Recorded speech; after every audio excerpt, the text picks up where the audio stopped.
Hey, welcome back to the RJ Chapman Show. It's a great day today. I've got a special guest. Brian, welcome to the show. Great to be here. Thanks for having me. Man, this is great. Brian used to be one of my cadets, and he did his 4 years in ROTC and joined the Navy.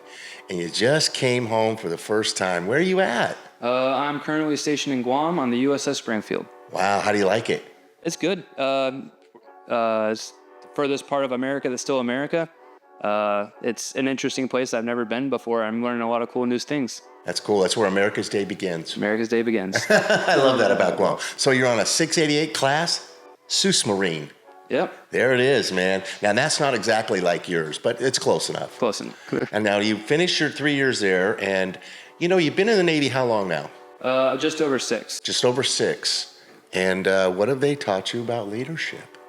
One of the things I've learned the most is I have a lot to learn still. Oh, that's There's good. A lot to learn. Yeah. But I've had some good leaders in my time on board. I've been very fortunate to have some really good leadership. My first chief, my current chief, and a lot of the other chief's mess and the officers on board have taught me a lot. One of the big things I've learned is it's not a one-size-fits-all when it comes to leadership. Very good. Different people need different things. And it's hard to do on a very large scale, but it's easy to do with a small one. Right. Some people need a lot of direction, some people don't. I'm still working on my own techniques when it comes to this kind of stuff too. So I might say it and not necessarily practice it as much as I would like to. Well, I think you're going to get more opportunities with the leadership thing because you're going to be looking at Chief Petty Officer in a couple of years. We'll see. Yeah. How do you feel about that? Nervous. It's a lot of responsibility. I have some close friends that just made chief. Right. And seeing how that changes for them is it's a lot of responsibility and step up in the Navy. So. Well, you were telling me the other day you had 3. What do we call them? We still call them nubs?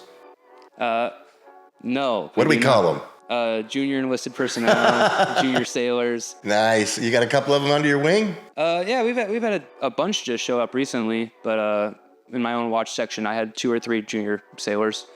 And that's another thing I learned a lot about leadership is it's a lot of training. And you don't think about that side of it, but there's a lot that goes into that. And I think one of the big things I've seen with that is not just teaching them, but having them help come to their own conclusions when it comes to why we do what we do. Oh. So that's one thing I heard a lot with my current chief and my first chief. It was, why are we doing it like this? Like, what do you think? Like trying to push you to look in the book or think about why we do what we do. That's good. That's some deep understanding right there. That's a good tool in the box with leadership. Yeah. Yeah. I'm sure you're setting the example at all times as a first class petty. All the time and only setting the best example. Well, I remember when you were in school, I always told you guys, I still say it to this day, you only got to do 3 things in the beginning. You got to look good, you got to keep your mouth shut, and you got to do your job. That's where I failed. I did not keep my mouth shut. Well, I'm really, really proud of you. You're going up to school in Norfolk? Yep. I'm training to be a radiological control technician. Radiological control technician. It's a fancy way of saying I am going to help control radioactive material that comes from naval ships. Wow. Well, don't wipe it up, dab it up. Dab it up. Well, Brian, anything else about some of the things you may have learned about leadership through your boot camp experience, your A schools, and on that big old submarine? One of the big things they push on a lot as a nuke is Admiral Rickover. And he has a famous quote of, at least it's attributed to him, for learn from the mistakes of others. You don't have enough time to make them yourself. Oh, that's or good. Make them all yourself. Right. And that's my first chief said that a lot. And it's something I've kind of tried to work with where it's not necessarily just bad things and not just things that I don't think would work as well for me. I don't like how my friend does quarters or this other division does something I don't really like. I think I could do it better this way and learning obviously from your own mistakes because that teaches me a lot.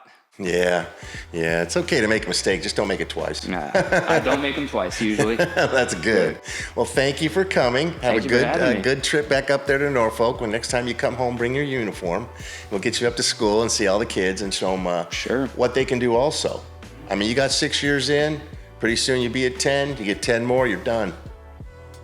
Medical benefits for life. It's coming quick. Yeah, it's coming quick. Time is slippery. Thanks for coming today, Brian. Thanks for having me.